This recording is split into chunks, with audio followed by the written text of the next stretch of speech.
Okay, you guys, let's just make sure Locals is live, Okay. especially before we do. I can see Steven, Gunner, Yeah, Locals is live Locals, and Awesome. YouTube. Yay. Hi, guys. Gracie. Good morning. I don't see YouTube. Okay, guys, are you ready? We're going to mute for the simultaneous sip. Good morning. We're doing it with Scott today, you guys. Ready? And then we'll introduce everyone. Okay, let's get ready for the simultaneous sip.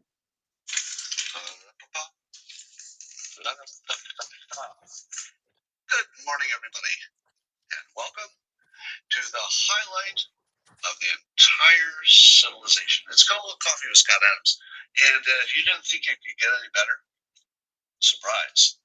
It's whiteboard day. Yes, we will have a whiteboard in which I'll connect the seemingly different fields of politics, artificial intelligence, the simulation, and Twitter. Yeah, I'll do all that. And in order for you to be primed and ready for that, this mind-blowing experience that is the simultaneous sip and coffee with Scott Adams, you're going to need to get ready. And all you need to be ready for this amazing, amazing experience is a cup or mug or glass of tank, which also sign the canteen jug or flask, a vessel of any kind, filled with your favorite liquid. I like coffee. And join me now for the unparalleled pleasure. It's the dopamine of the day. It's the thing that makes everything better. It's called the simultaneous sip. How does now go?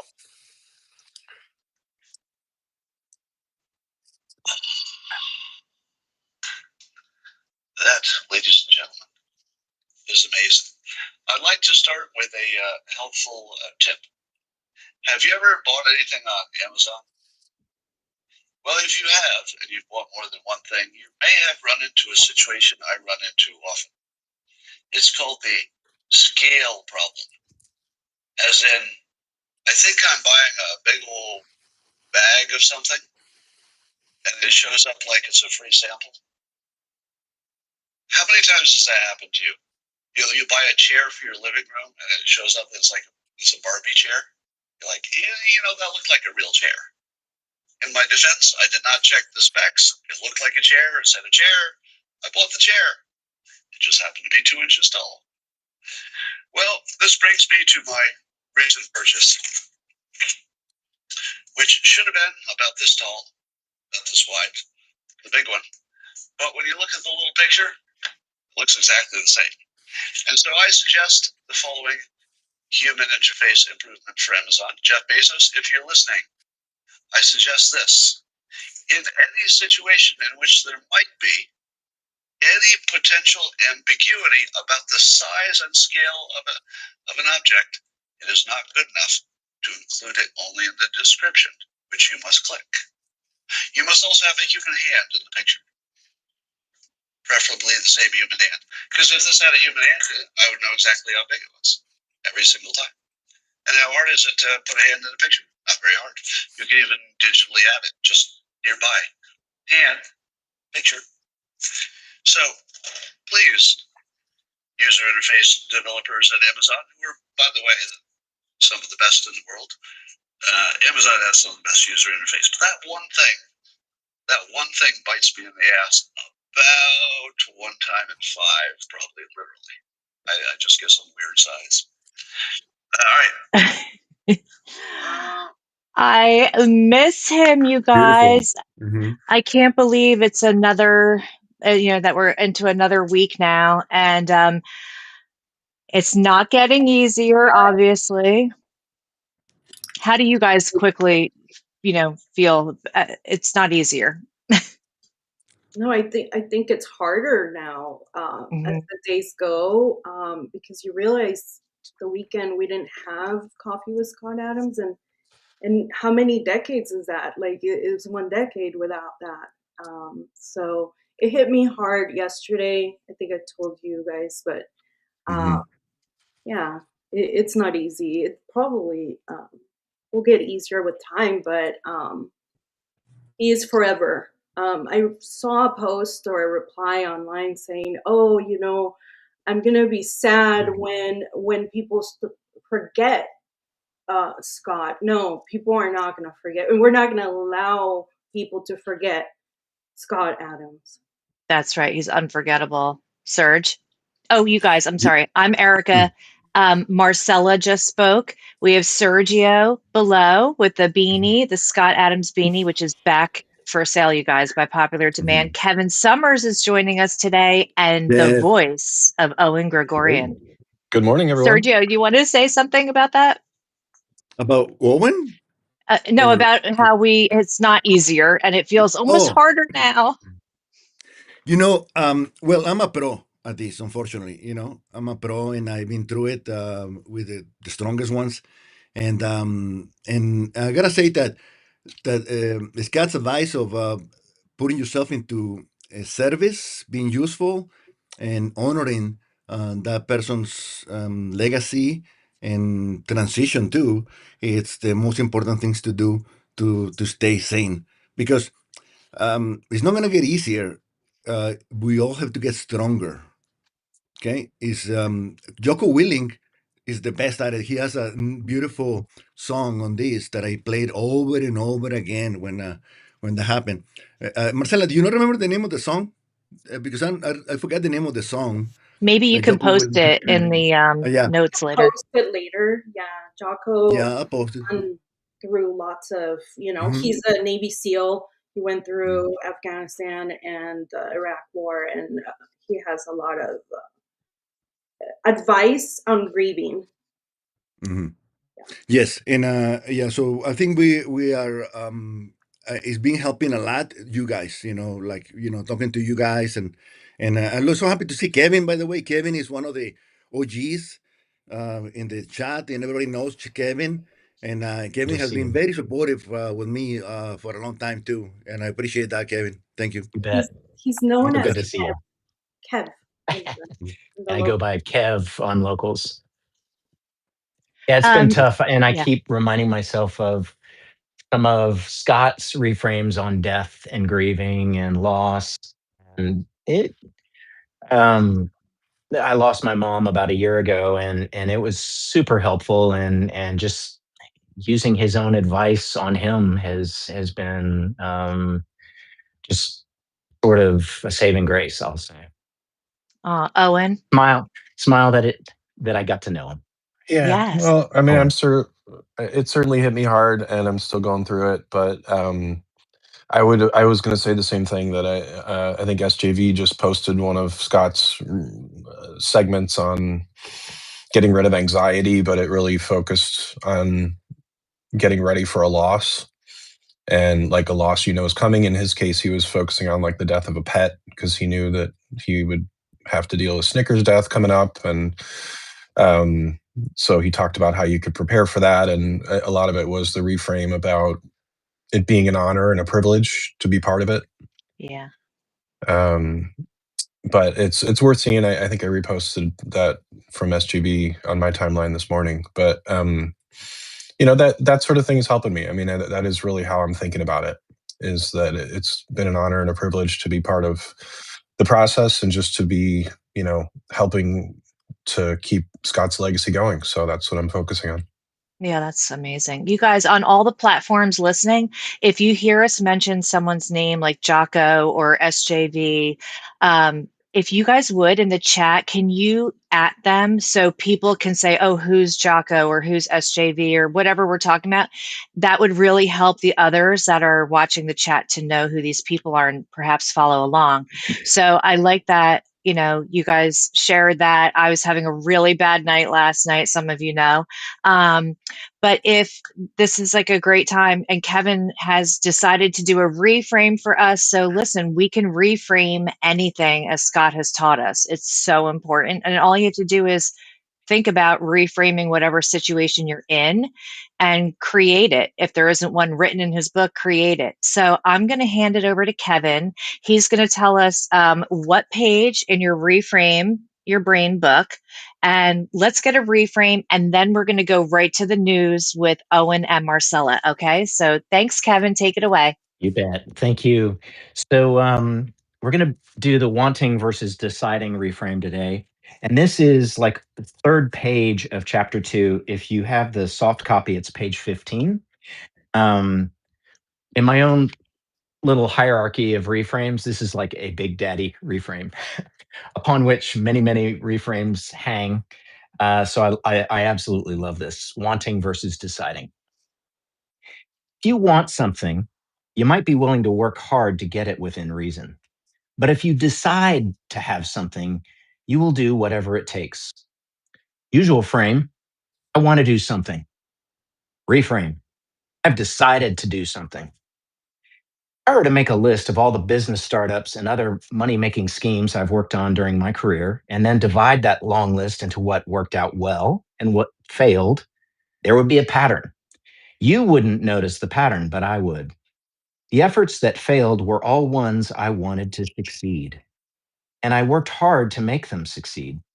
I wasn't doing all nighters or risking money I couldn't afford to lose, but I put in great effort and, yes, some cash. None of those wants worked out. Luckily, several business projects did work out. Dilbert became an international sensation. I wrote several best selling books, and I was one of the highest paid speakers in the country for several years. To be fair, I was only able to do all of that because the original Dilbert comic strip took off. And there is one thing that stands out about that initial Dilbert success. I didn't want to be a successful cartoonist. I decided to be one. When I was offered a syndication contract in 1988, the ultimate big break for a cartoonist, I made a promise to myself that no matter what happened, I would never allow myself to look back and say I didn't work hard enough to make it a success. I knew I was entering a field in which the odds of making it big were around 1%, even after getting the syndication contract, which was already insanely unlikely. The syndication company sells comics to newspapers and web platforms and splits the money with the cartoonists. I had a contract, but zero newspaper clients on day one. By the end of the first year of selling Dilbert comics to newspapers, only a few small newspapers were carrying the strip. At that point, seeing no hope of a big hit, the salespeople moved on to the next comic that was being launched. If Dilbert was going to succeed, I would need to make it happen on my own. And so I worked my day job while also writing and promoting the Dilbert comic for several years. I later wrote books and did licensing. For over 10 years, I had the equivalent of 3 full time jobs. I worked 7 days a week, including holidays. I did everything I could do to promote the comic, putting 100% of my mind and body into it. For many of those years, I answered hundreds of emails per day from fans. By the way, I sent an email to him, and he did he did respond within a day. It was really neat. 30 years ago, I traveled the country for book signings and autograph sessions that would last hours. I did photo shoots and interviews several times per week for a decade. Dilbert was the first syndicated comic to be published on the internet, which also took a lot of work. On paper, my workload from those years looks impossible. If I had merely wanted to succeed, I don't think I could have lasted. But I didn't merely want to succeed. I decided to succeed. And once you decide, the psychology of the situation changes. A crushing workload felt like a privilege. I reminded myself that almost any cartoonist would want to trade places with me.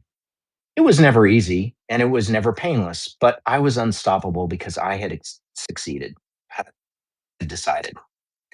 If you are wondering how you can know if the thing you desire is a want or a decision, I can help with that. It's easy. If you are not sure, you have not decided. If you decide, you won't have any doubt. That that's what makes it a decision. I just love that It's so reframe. true. Yeah. That's a It's banger. it. I think about this constantly, and I think about it. I try to. Generally, I'm an optimist, and I try to think about it very positively. But I have had family members who've done the opposite here, and um, you can talk yourself into just any reality you like. So for me, this informs the sort of that talk track you have going on in your head, and the decisions you make, the way you prioritize. You are what you think about, and For me, again, it's a Big Daddy reframe, and I love this one. I need to Any remind myself about this too, because sometimes, like, oh, I want to do that. And honestly, maybe it's a Libra thing. You guys, I'm bringing the reality to the engineer minds. I'm sorry. I'm not like a, I must be like a shock system for a lot of people. But anyway, um, I live like in this Libra balancing act on top of a fence all the time. I can see both sides of a story. If you ask me, do I want to go to this restaurant or this one? I will vacillate for an hour about it. So I definitely teeter between wanting and deciding a lot. And I have to push myself more for the decision, because if I stay in the want, I often have regrets. So I'm glad that you brought this up today, because there's a few things I need to really make the decision to do. And I'm going to remember this, and I'm going to think about um, Scott up until the end, like everything you read about his career and how he did Dilbert, and for the amount of years and working a full-time job and this and that. Like, yeah, he made a decision, and he also made a decision to keep going till the very end with us. And he could have not, he could have stopped anytime he wanted, and any one of us would have fully understood. So yeah, I think that's a great lesson for me today, and maybe for you guys. Yeah, I think also when you are a decider and become known as a decider, and there's no question, oh, he's a decider, he's a decider. People look at you a little differently, instead of, oh, I want this, I want that, I want $1 million, what have you. Yeah, you develop a reputation with yourself. You start, Yes. Oh, oh, yeah, you start oh my thinking like, gosh. eh, you start, thinking like, this guy means business, and or this girl, Yeah. and the more you do those, and one guy that reminds me of that is Trump too. So Trump, Yeah.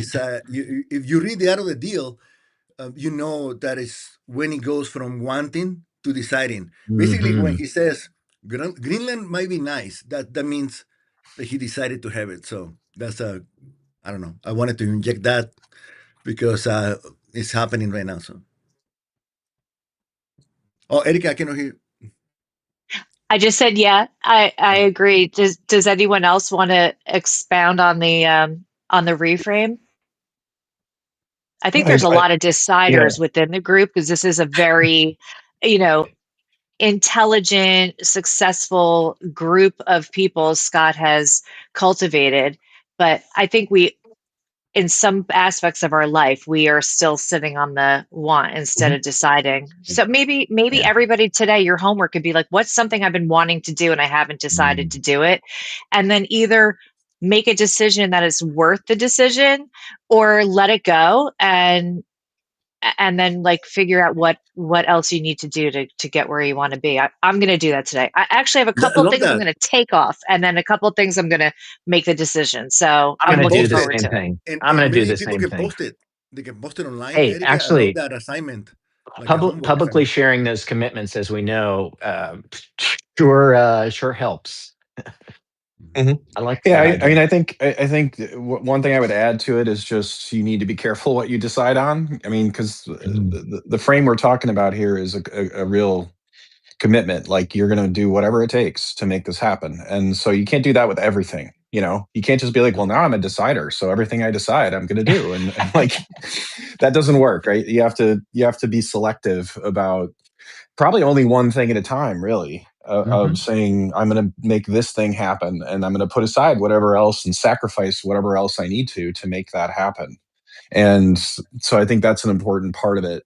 And I think Scott has talked about that too, where you need to be willing to make sacrifices. You need to be willing to, put off other things or prioritize other things. And then, Kevin, to your point, this leads into a lot of other reframes or a lot of other things Scott has talked about in terms of once you've decided to do something, then you might develop a system for it. And that would be how you would get that going. You would say, okay, what needs to be true or what needs to happen? What is a system for making this happen? And I know Scott has talked about that in the same story of his career, saying how he developed his system for that. And, we've seen it every day where he has his routine, he does his thing every day, same way. but that's the result of a very honed system. He figured out, how do I manage my energy? How do I, get out of writer's block? How do I make all these things happen so that I can always achieve the result that I need to achieve? And so I think it definitely ties into a lot of his other wisdom that he shared with us. One of I the agree. things that I agree with that, Owen, but one of the things that he says that Kevin read is not only do you have to decide, but you have to work for your Mm. position. Like, I can't just decide I'll be a billionaire and just sit around. No, he worked tirelessly, Yeah. even almost to his death. And that's a great example. And I think all of us wanna be like that. And it takes work and it takes Hmm. focus, because that's one thing that he said in what Kevin read is like, I did this nonstop interviews, nonstop work. And when I felt tired, I realized everybody would want to be in my place. So I needed to be unstoppable. So that goes together with deciding. Yeah, I That's mean, it's amazing. certainly, it is all about taking the actions. And I think that ties into his talk about affirmations, because that focuses your mind on a particular thing. And he's talked about that, saying you can't do affirmations for lots of different stuff. You have to pick one thing and just, write it 100 times, say it 100 times, do it over and over again until it really sinks in. And that focuses your mind on that one outcome or that one thing that you're trying to make happen. And I think it ties directly into this deciding. And but that's where, like, The Secret, if anybody remembers that book, was wrong, Hmm. because that Hmm. they had the same affirmation sort of message, but they said what you were just saying, like, oh, you can just say I'm going to be a billionaire, and then the universe is going to make it happen for you. And Right. it's like, they only gave you half the answer. It's like, Yeah. and I would also say, it doesn't mean you can just ask for whatever you want. I mean, Scott has said a lot of very amazing things have happened to him based on this process, so I'm not trying to limit that. But at the same time, he says, don't be necessarily so specific. Like, don't say I want $1 billion. Just say I want more money, or I want to be successful, or something that's more general, so that it can be a lot of different things that would fit that description, as opposed to maybe something impossible. And he said certain things like winning the lottery, it's not going to work. But if you make that decision and you make those affirmations to focus on that outcome, you still need to take action. You need to do the things that come into your head that says, okay, if I want this to happen, I need to put this system in place. I need to take these actions. I need to call these people. I need to do these things. And that's what actually makes it happen. It's not just the thought. It's the actions you take as a result of that. Well, and Owen, like this is exactly where, like you said, systems for your goals. So you got to put in the place Mhm. the systems, probably work on your talent stack. You might fail along the way, but fall down 7, get up 8, right? So you just Mhm. keep going until, like, if you exhaust all of it and you're like, okay, there's no way around it and I really worked on it, it's also okay to move on from it. Not I mean, Scott has shown us how many ideas and different business ventures he started and had to stop, but he really put his all into it. And I think we're like better armed now than Scott was, because he taught us all the things that he did to be able to achieve the big goals. So now we know how to do it, how to reframe, and how to Mhm. put in systems, and yeah, like just utilize all the resources around you. Like everybody, everything is a resource. You have AI now to help you as a resource. So my God, if I owned any of the businesses I've owned in the past, now with today's technology, Oh, so much easier. mhm. But Yeah. so we're lucky. We have a good jumping off point. I think that's great, Kevin. I'm going to move on to the news, you guys, because we're at like the Sounds good. halfway point of anything. But stick around, Kev, and take an interstitial sip, you guys. And we're going to move on to Owen and Marcella have picked out some news for us. And definitely drop your chat in there. We're trying to read, I'm reading locals mostly. So you guys Me definitely too. participate. Thanks, Kev. Thank you, Kevin. Yeah, well, I would say, Marcella, You, go Kevin. pick out some of the stories you were looking at from my feed, and we can talk about them. So I picked out a few things from your feed, Owen, and Owen has a great feed. Go check it out on X at Owen Gregorian. This is Marcella. I wanted to bring out a few stories, but I don't know which one you would like to talk about first. I think we typically start with something that's more in the science realm, either science or psychology or technology, and then we'll get into the politics. I have a favorite story, Marcella, you could start with. Which one is it? It's the one about the penis size. Okay, so let's start with that one. Wasn't my Thank you. So there was a story on SciPost by Eric Dolan. A new research links Trump support and masculine insecurity to valuing large penises. They act as if large penises are a bad thing. New research published by Psychology of Men and Masculinities find that men who feel insecure about their masculinity are more likely to place high value on having a large penis, viewing it as a symbol of status and dominance.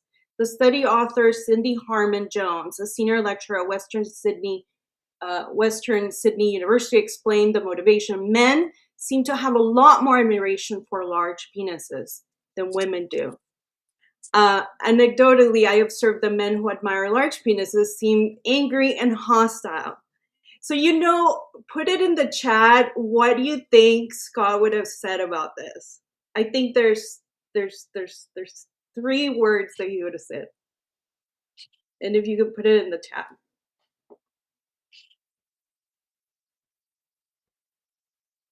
We're waiting for it to.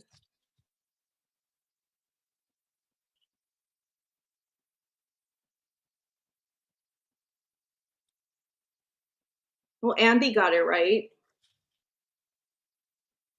Just ask Scott. Right. He would have said, just ask Scott. The reframe of all this is that as I see it, it's a feature. It's not something that should be a negative. Trump is the large penis metaphor for national revival, strong borders, strong economy, strong military. No apologies for that. So that's what he would have said. And I think that he would have seen it as a feature. I think most men would see it as a feature. Most women would see it as a feature.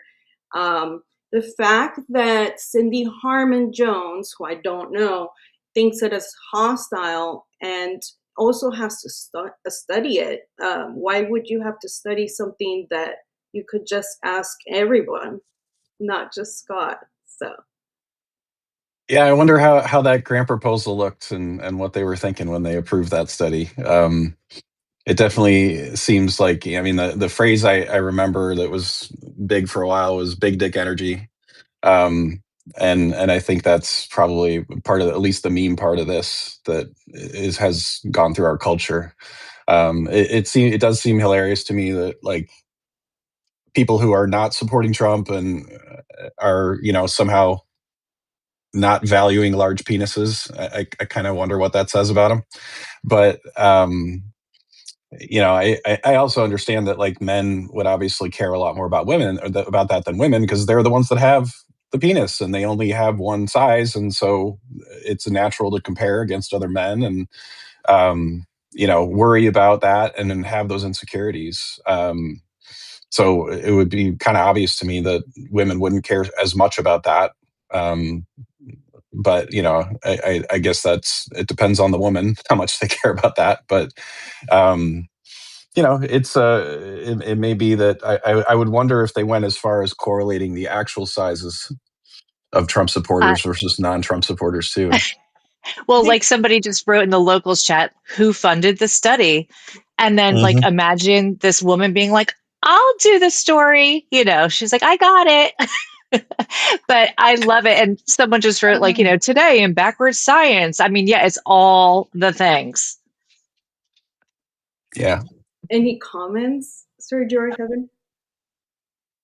Well, yeah, you had to get me into the deep conversation here. No, I love it. I think that this is important because right now Trump right now, he's deploying his guns everywhere, right? He's deploying um, flotillas everywhere, armadas, and he's just taking control of the security, making sure that everything is safe. Just imagine a neighborhood, and he's the head guy of the neighborhood, and making sure that everything is nice in all around. So yeah, I would just also If- add there was a story that I posted, it might have been a couple of years ago, and it was a study about firearm ownership and penis size. Mm. And it got the highest engagement of probably almost any story I've ever posted on X. And I think it might have been because, as you might guess, firearm owners have larger penises than non-firearm owners, which I guess it is counterintuitive to what the researcher was probably hoping to find out, because they were saying, oh, this kind of debunks the idea that people have firearms because they're, worried about their small penises, but they actually have larger penises. So yeah, it's interesting when the science turns their attention to this sort of thing. Well, Kevin and I, we have guns. I don't know if the ladies here have guns. I must have a big penis because I have them. Mhm. No, Okay, let's move no, on to the next Let's one. just say Next eggplant story. parmesan is one of our favorite dishes here in our house. All right. all right.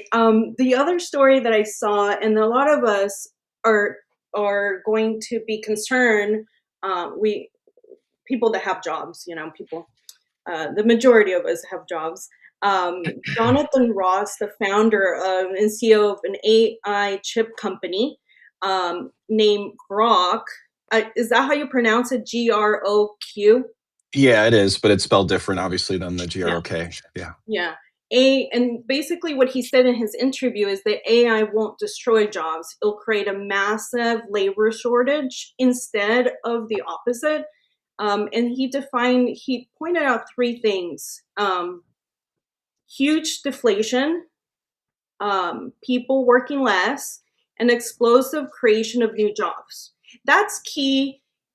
I think that people, when they argue about AI changing the economy and changing factory work and even possibly getting rid of lawyers, which I doubt, um, or any kind of other white collar work, is that when we had the internet explosion of the dot-com era, there was more jobs created than they were they were different type of jobs, different type of things, but it does go to the point that there could be more explosive job creation.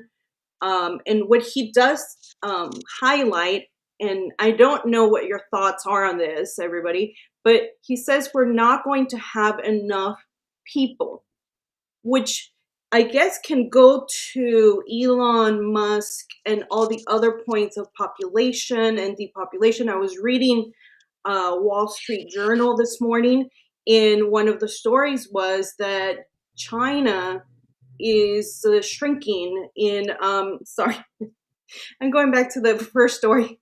The China is lessening in population, and there is a huge issue because there's a lot more older people than there are young, yet they have robots.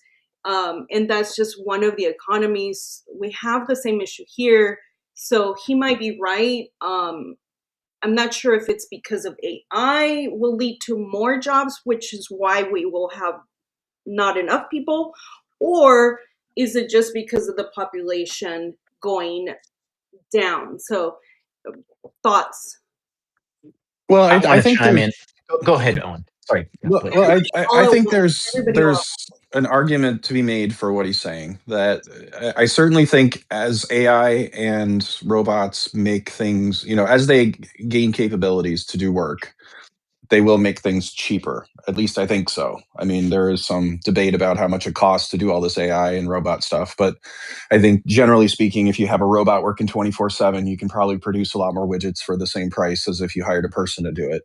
And so a lot of things will get cheaper. And so I think that will be deflationary in terms of how a lot of things will cost less than they did in the past. I don't think that'll happen to everything. Like real estate would be the obvious exception, where you can't make more real estate, so that may be even more scarce. Um, but I think even that might be alleviated by it. If we can get robots doing construction of homes, we might be able to build a lot more homes and make those cheaper. But um, I do find a little bit of inconsistency when he says people will work less, because that to me would imply there's less jobs or less work to be done by people. Um, so I get a question mark in my head when I hear that. But I do think there's a possibility that he's right, in the sense that when you make things cheaper to build or to produce and or to deliver a service, that means more things are worth doing at a profit, right? Like you can make money doing more things than you could in the past. Whenever you look at a startup, for example, you might say, okay, is this thing ever going to make a profit?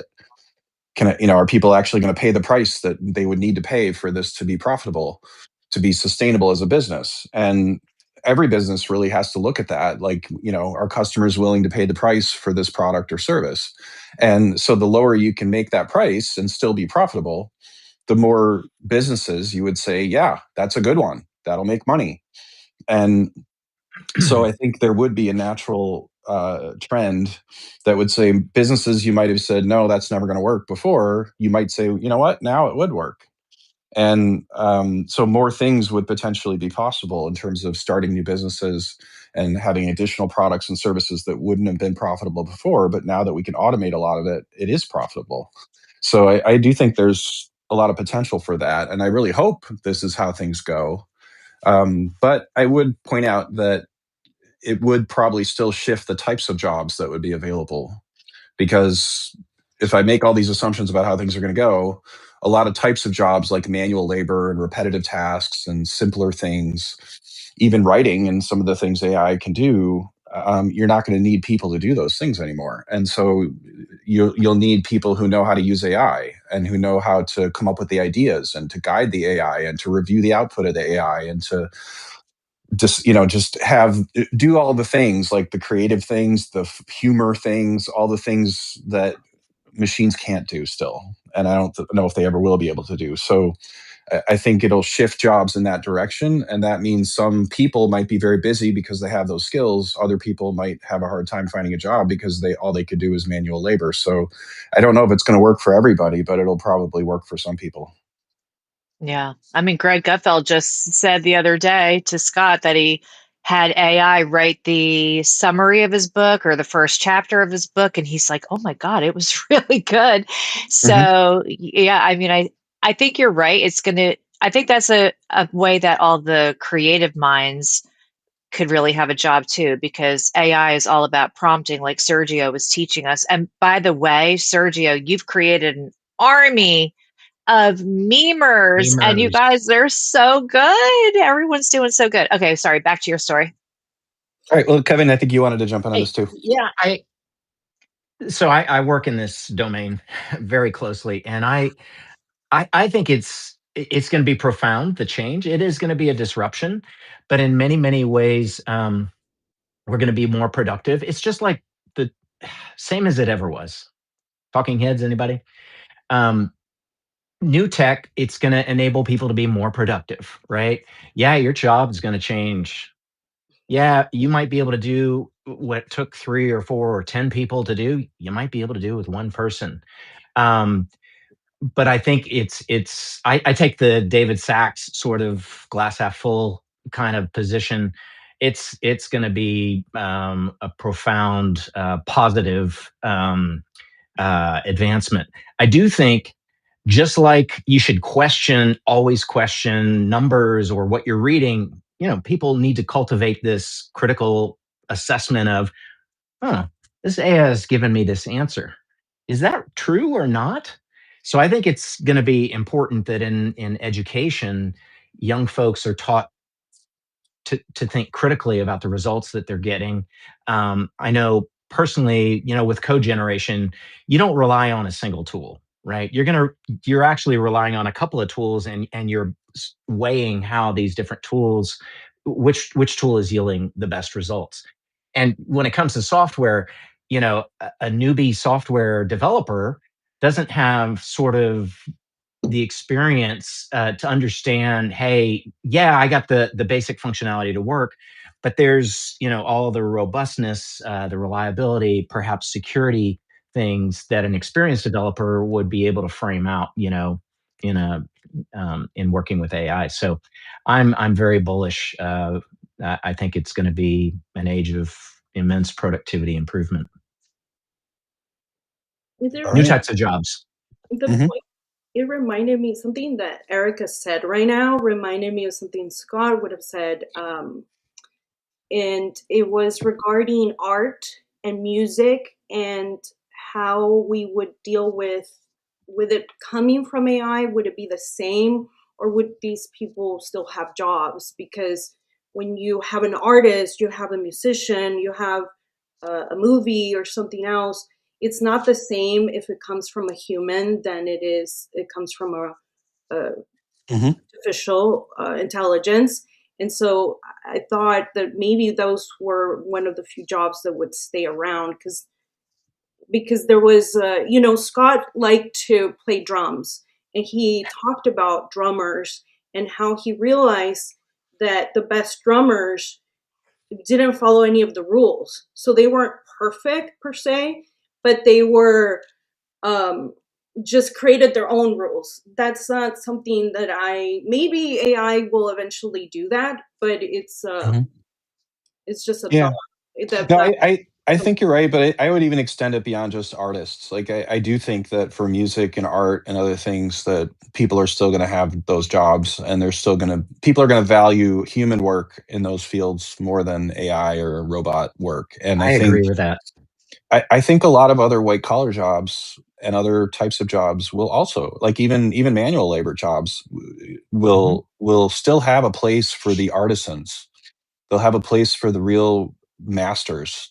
I mean, I went to Europe once and I looked through a museum of some of the furniture that was in this castle, and I was just blown away by it because I saw these desks with all this inlaid stuff and all these complicated things in it, and I was like, I, I, I couldn't believe it. Like I was like, that not only took many years to build just that one desk, but it took somebody probably 30 years to get good enough to be able to build a desk like that. Like that was someone's life Yep. work in that desk.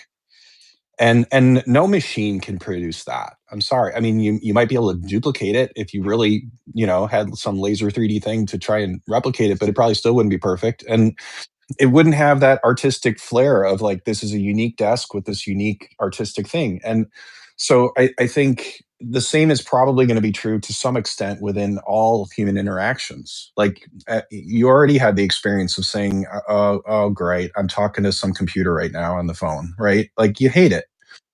You want to say, how do I get to a human? And I Yeah. think that's probably going to be true with a lot of things. And people have already started complaining about like this email looks like it's AI generated, or this news article looks like it's AI generated. Like it's Yeah. different and we can tell the difference. And I think both of them are going to coexist. You're not going to say we won't see any more AI anymore, but I do think people are going to value that humanness and that difference that humans put into things, because that's that creative piece of it, that intuitive piece of it where you connect with another person, and people do value that. And I think it's still going to have a greater value than something that was produced by AI or something that was produced by a machine.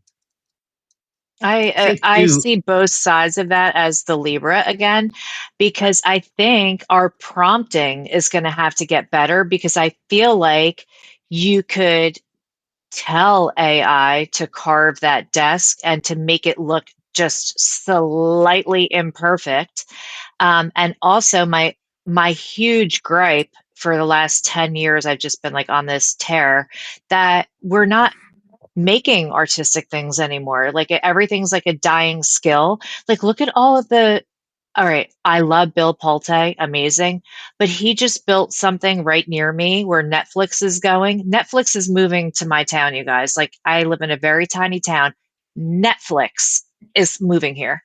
And but everything that's being built is so uncreative. And then I'm thinking, well, maybe AI can make it creative if nobody has the architectural wherewithal to make things pretty and interesting and that we'd want to see long lasting. Like you go by like an old house somewhere that's got like detail and we're like, wow, that's so beautiful. But then we build all these like institutional looking buildings with no thought. I'm thinking AI could do it cheaper and put creativity into it and make some interesting things all around, including furniture, including whatever, but it's going to be about the prompting. So I feel like we need a lot of like QVC style hosts to prompt AI, people that can talk Yeah. about, this water bottle ad nauseum and describe it for an hour to make the most amazing things. Yeah. Can Well, I say something about that? Go ahead. Go ahead, Sergio. Oh yeah, sorry, Owen. I wanted to, because when we talk about art, and AI and people, I think that we are underestimating the power of the fusion of humans with AI. This weekend, what I saw, it was people that had never drawn anything in their lives, they thought that they had no talent at all, and they were making amazing images that on their first time, and there were a bunch of people that were like, "Oh, I don't have time to try it," but a lot of people tried it, and when you start, and they were so happy that finally they were able to express what they wanted to express, right? And the same thing is gonna happen with construction too, because it's monopolized by architects, right, and designers and all this stuff, right? So if you have an idea, they tell you to just f off. They go like, "Hey, you're not the expert. I'm gonna tell you how to draw this." If everybody can start drawing their dream house and their dream ideas and start sharing with everybody, that's how Trump got Kim Jong Un to when he showed him a video of like what it could be in North Korea, right, Owen? I mean, I think I'm not Mhm. wrong on that. I think he did that, and that's what this does. All these people that creating all these memes and videos and movies, Yeah. they're just spreading this Yeah. spark of Well, creativity on everybody. So yeah. yeah, no, I think there's a lot of power in that. I've certainly seen it myself using AI, and I think it does get a lot messier in terms of how to look at it when you say it's a combination of a person using AI. Because with the right person, with the right expertise, you can do some really powerful things with it, and you're still putting that human judgment and intuition, and like Scott talks about how it can't write a Dilbert cartoon, right? And No, can. and I think that that's because of a couple things. One is it can't know when something's funny the way a person can. So you could have it infinitely generate Dilbert cartoons for forever, but it would never know which one was funny. But a person like Scott will almost instantly know if some idea is funny, right? And that's very different between that. And I think it to me it's that there are certain things that are kind of uniquely human, to have intuition and to have that feeling and that embodiment of, I can just instantly know when I hear an idea whether it's funny or not. And most Mhm. people, maybe at least 2/3 of us, according to Scott, have a sense of humor, and we can do that. But the other part of it is that whenever Scott sits down to write a Dilbert, it's got to be some joke that no one's ever told before, right? He can't just do the same Dilbert over and over again. AI could copy his Dilbert real easily, but if you ask it to say, go create a joke that no one's ever told before, I would defy you to try and get AI to do that. It won't be able to, because No, you got all to it knows prompt how it. to You have do to is, prompt. Another difference between AI and us is that AI doesn't have any friends to share memes to. Okay, Mhm. that's the difference. And all the memes that I share, and most of us, my bear too, he's amazing with those memes. Is Oh, is yeah. is some things that we, as soon as we see it, and that happens to all of you. Think about it, right? As soon as you see a meme, you think of the person that you're gonna send it to. You start imagining the smile on that, on your husband, your wife, your friend. Oh my God, I cannot wait until I send this to that person. And all the memes that I was posting on locals, for example, it was because all you guys were my friends. I didn't have anybody else to send memes to. If I had a bunch of other friends, I would be sending them to them. But you guys were my circle of friends, right? My thread on my phone. I see a good meme and I share it right away. I don't even think about it. I don't like, oh, let me think. I'm gonna no. I'm just gonna let it go. So AI doesn't have that, like that. So we need to tell it. We need to become his friend, so it knows he wants to please us. I just Kevin, want to what do you interject one think? thing, sir.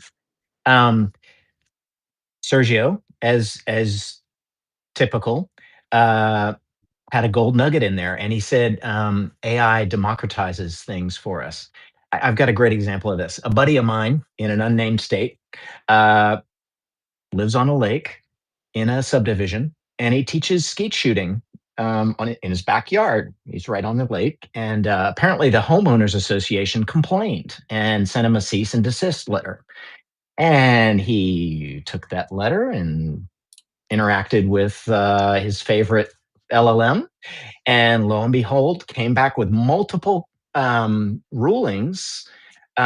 Remember, our law is based on precedent, and fired off a lovely uh, email letter back to the homeowners, and that solved his problem. He didn't have to actually get a lawyer. I'm not saying LLMs should replace your lawyer and what have you, but my point is, there are a lot of things where, intuitively, or maybe you've got a little bit of information, but boy, you're not trained in that domain. This just relaxes a lot of those barriers in a huge way. I've personally used it for cooking and for my own health journey and goals and so forth. And it's just really a big deal. I think Oh yeah. Hmm. immense. Do you guys want to switch topics? Oh wait, you guys, let's do like a little assignment again today. You guys practice your AI meming. Tag Sergio again. He loves it and we all see it.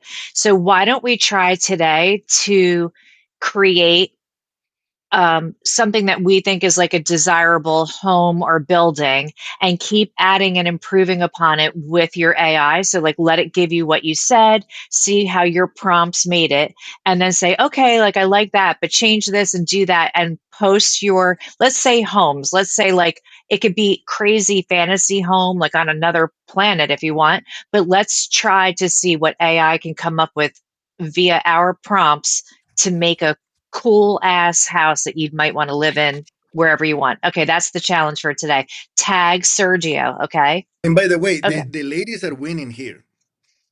I've Oh seen yeah. the all the memes. I've seen there's a little bit of a edge of women not caring about what anybody says. There's a lot of guys that are going like, I'll do that later.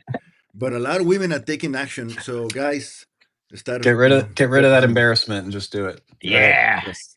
So I can run through some headlines real quickly. I know we only have a few more minutes to the hour, but Please talk about Don Lemon.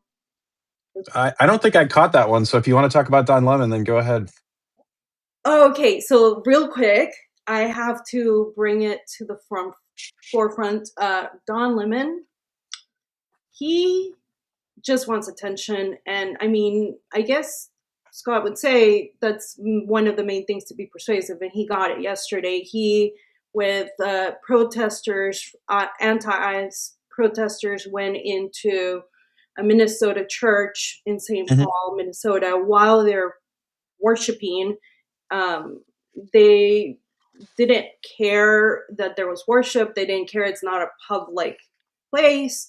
And he actually made comments and interviewed and was trying to interview the believe the pastor there. But and going back to Sergio's memes, he made a great meme of that. But it was a heinous act because he was saying, "Oh, the Constitution allows us to protest wherever we want. There's nothing about there being um, some kind of indication that you can't protest here or there's no time to protest now because there's worship." And he's basically wrong legally. And that's why, for me as an attorney, I was like, no, that's not true. And Megyn Kelly made a post under the United States Constitution through the Supreme Court decisions. There's a time, place, and manner where you can protest. But on top of that, the US Constitution only applies in regards to protesting in public places. Yeah, and really just protesting government, right? And they also have the separation of church and state, which really means the government needs to stay out of all the religious stuff. So the Assistant Attorney General, Harmeet Dillon, and the Attorney General, Pam Bondi, are trying to do something about it under the law of the FACE Act, which punishes intentional acts to try to stop worship. It's extremely, it has become extremely, how would I say, Minnesota has become extremely on fire. Mhm. It's all not organic, and it's the winter of love in a way, and they're just trying to keep it going. But I think it's going to backfire because Christian people aren't going to take this very well. That's just my take. Yeah. Yeah, well, I think we're going to see more protests. We're going to see more interactions between them and ICE, and I'm hoping it doesn't get violent. But we do see the stories coming up about it in terms of deploying National Guard. Trump apparently is getting about 1,500 troops ready to go back into Minnesota, and so we may see more conflict there. But I think I'm hoping it'll stay peaceful and then it'll die down, and we'll see less of this over time. But it's certainly still seems like it's blowing up there, and then around the world we have Iran blowing up, we have Ukraine still blowing up, we have maybe some progress in Gaza where they're putting out this peace board and starting phase 2, and Trump just said that he wants $1 billion from everybody that's going to be having a permanent seat on the Gaza peace board. So he's monetizing it, which I thought was funny. But maybe that's meant to help rebuild Gaza and make it all work. So I'm sure it's not for him; it's just for the cause. But it does seem like he's using his creative mind to say, "How can we fund this?" And I'm hoping we don't have another military conflict in Iran. But I would have to say, based on the headlines I'm seeing, that it looks like we may. It looks like all the signs are pointing to maybe something happening soon there. So. Got a lot of things going on around the world, but I think we do have some good news here at home. There's a story about border crossings being at historic lows again, so that seems to be continuing. Housing payments apparently have dropped $260 a month under Trump, so housing is becoming more affordable, and so I think there's plenty of good news we can point to as well. So, Thank you for by the some way, good news. I wanted to ask Marcela on a legal. What law did Don Lemon break any law? Did he break a law that we can, jail him? I mean, they are trying to investigate him, and that's what was said, and they're going to look into charges under the FACE Act. He would fall, not just him, but the anti-ICE protesters would fall under that. Under the FACE Act, you would have anything that intentionally interrupts like a place like this of worship, and What is the FACE Act? with an intention to of threat. And what I saw there, I mean, it was sickening, the fact that there was children there, and he kept saying, I mean, I guess this is why we're talking about him today, right? So he got attention. It's just, to me, there's ways, right? And he was saying about the children leaving, he's like, oh, they deserve it, or they need this in order to wake up, or something like that, and they need to see this, and it wasn't. So yeah, he's being investigated. I don't know if a grand jury will find charges, and then at the end of the day, when this is questioned, as a lawyer, you're like, well, a jury would have to find him guilty, and so would this anti-ICE protest. But they do need to look into who is paying for this, who is behind Hmm. this, and these are the people that need to be in jail. And I think Scott would probably inject somewhere in here that Don Lemon might enjoy going to prison, if you know what I mean. Oh don't my know. gosh, you Yeah, guys, it's and the top of the hour. And I like to just keep it, under an hour, like Scott like to try to do an hour. So I'm going to respect that. And also Shelly and all of you guys. So we'll be back tomorrow. Owen, do you have closing thoughts for everybody?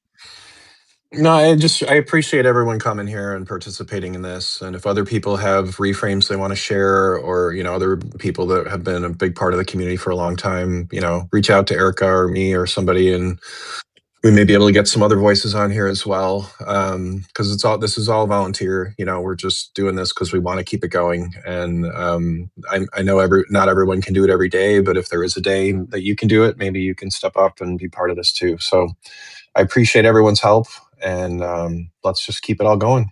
Thanks, And everyone. even if you guys just want to come for the simultaneous sip and then you got a jet, but you want to have a sip with everybody, come have the sip and go on to your day. Like, again, we'll never be Scott, but we all have that in common, how much we love, respect, miss, and appreciate him and his wisdom.